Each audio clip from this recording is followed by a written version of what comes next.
अरे भाई, तूने उल्टा तवा देखा है क्या कभी? हाँ देखा है, लेकिन सड़क पर चलते हुए पहली बार देख रहा हूँ। इसी सड़क से गुजर रही श्यामा फौरन समझ गई थी कि रास्ते पर खड़े वो दोनों लड़के असल में उसी का मजाक उड़ा रहे थे।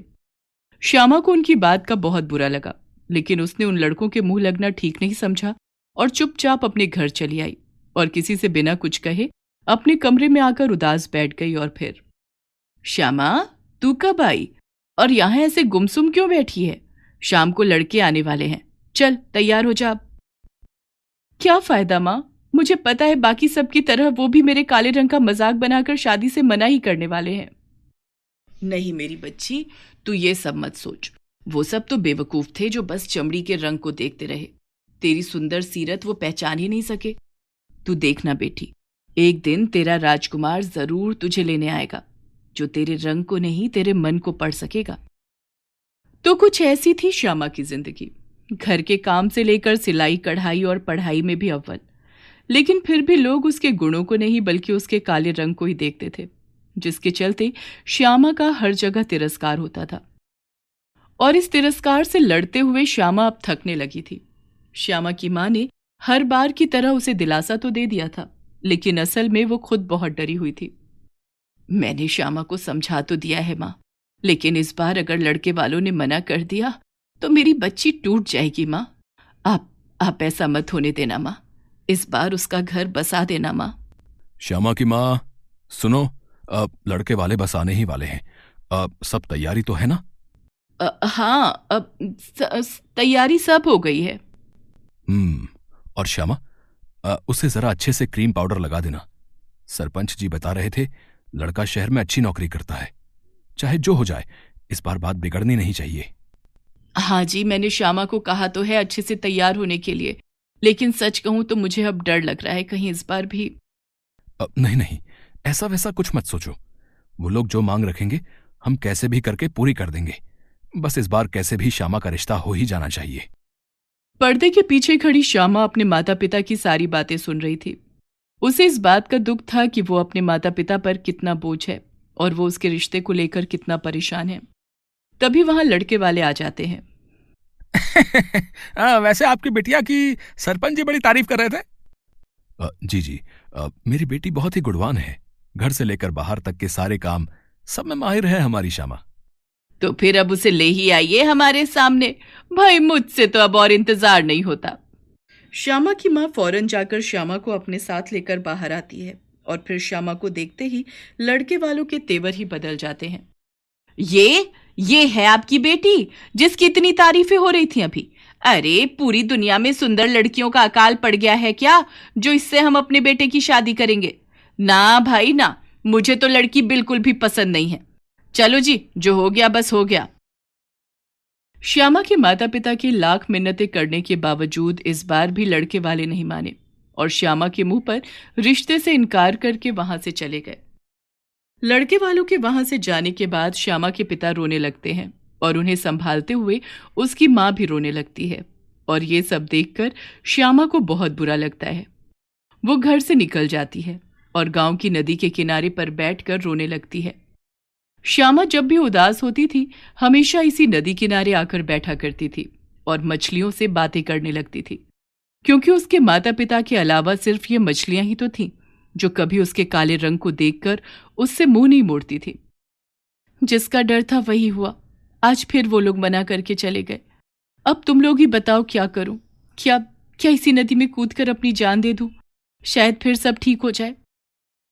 श्यामा हालात से हार मान चुकी थी, लेकिन इससे पहले कि वो सब कुछ खत्म कर पाती, उससे पहले ही पानी में से एक मछली उछलती कूदती हुई बाहर आई।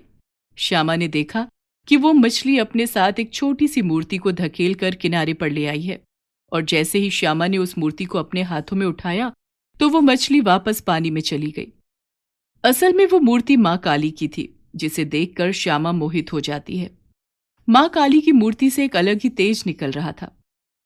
मां, आप भी तो काली हो, लेकिन आपकी तो दुनिया पूजा करती है, तो भला मुझे ये तिरस्कार क्यों? श्यामा काफी देर तक मां काली की मूर्ति को हाथों में लेकर रोती रही, लेकिन फिर उसने खुदकुशी का ख्याल छोड़ दिया, क्योंकि अचानक ही उसमें हालात से लड़ने की हिम्मत सी आ गई थी। श्यामा ने माँ काली की उस मूर्ति को अपने दुपट्टे में लपेटा और फिर अपने घर आ गई। श्यामा ने अपने घर के मंदिर में माँ काली की उस मूर्ति को स्थापित किया और फिर बड़ी श्रद्धा से उनकी पूजा करने लगी। ऐसा करते हुए श्यामा को बड़ी शांति महसूस हो रही थी। दिन गुजरते गए और हर बीतते दिन के साथ माँ काली के प्रति श्यामा के मन में श्रद्धा बढ़ती ही रही। अरे ओ, जरा इस कल्लू को तो देख, चेहरा कैसा चमक रहा है इसका। हाँ, अब पहली बार अच्छी लग रही है, पर ऐसा क्या किया इसने? रंग तो अब भी काला ही है, लेकिन फिर भी अच्छी लग रही है। श्यामा रोज सुबह शाम माँ काली की पूजा पूरे विधि विधान से करती थी। ऐसा करने से उसे बहुत अच्छा महसूस होता था। और फिर जब वो रात को सोती तो माँ काली की उसी मूर्ति से एक दिव्य प्रकाश श्यामा के पूरे शरीर को प्रकाशित करता। उस प्रकाश से श्यामा के चेहरे पर एक आकर्षण पैदा हो रहा था, जो सभी को उसकी तरफ आकर्षित करने लगा था। इसी बीच पूरे गांव में अचानक ही एक खतरनाक महामारी फैलने लगती है। पूरा गांव उल्टी दस्त और डायरिया की चपेट में आ जाता है, जिससे निपटने के लिए शहर से डॉक्टर्स की टीम गांव पहुंचती है। श्यामा उनके पास अपने बीमार पिता को लेकर पहुंचती है। आप इन्हें ये दवाइयां दीजिए और खूब पानी पिलाइए। जी डॉक्टर साहब।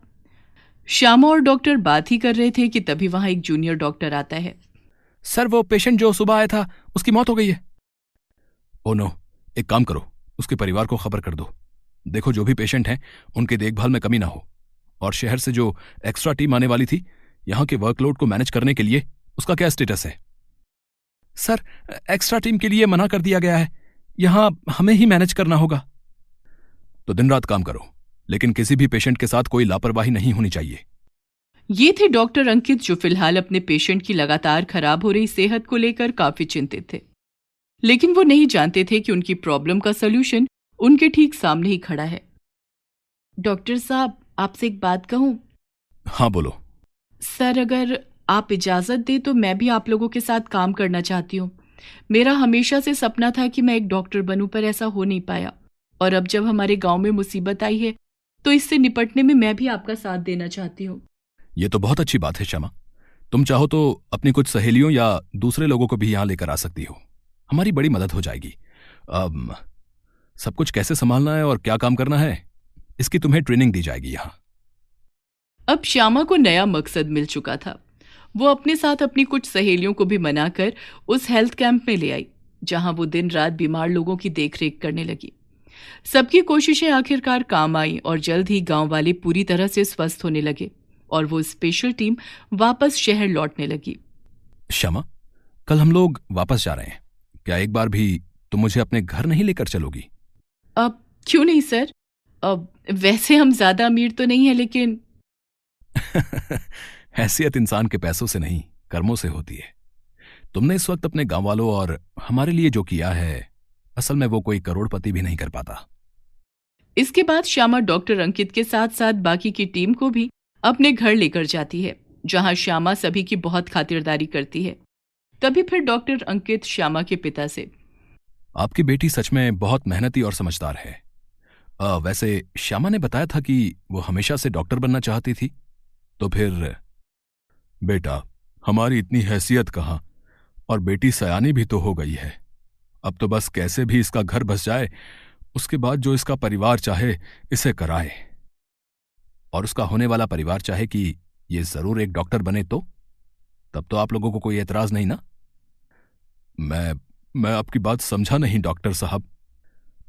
मैं आपकी बेटी से शादी करना चाहता हूं और इसे डॉक्टर भी बनाना चाहता हूं, लेकिन अगर आपकी इजाजत हो तो। डॉक्टर अंकित की बात सुनकर श्यामा के माता पिता की आंखों से खुशी के आंसू बहने लगते हैं। उधर किचन में खड़ी श्यामा भी सारी बातें सुन रही थी। उसके चेहरे पर मुस्कान और आंखों में चमक थी। वो फौरन माँ काली की मूर्ति के सामने जाती है और, माँ, धन्य हो माँ। मुझे उम्मीद नहीं थी कि आप मेरी खाली झोली इस तरह से भर दोगी। मैं कहती थी ना तुझसे कि एक दिन तेरा राजकुमार जरूर आएगा तुझे लेने। देख तो जरा आकर एक बार, तेरी मर्जी जरूर पूछ ली जाए। श्यामा ने मुस्कुराकर अपनी माँ की तरफ देखा। उसकी आंखों की चमक और चेहरे की खुशी उसके मन की बात साफ साफ बता रही थी। माँ काली की कृपा से अब श्यामा को सब कुछ मिलने जा रहा था, एक अच्छा जीवन साथी भी। और आत्मविश्वास से भरा नया जीवन भी।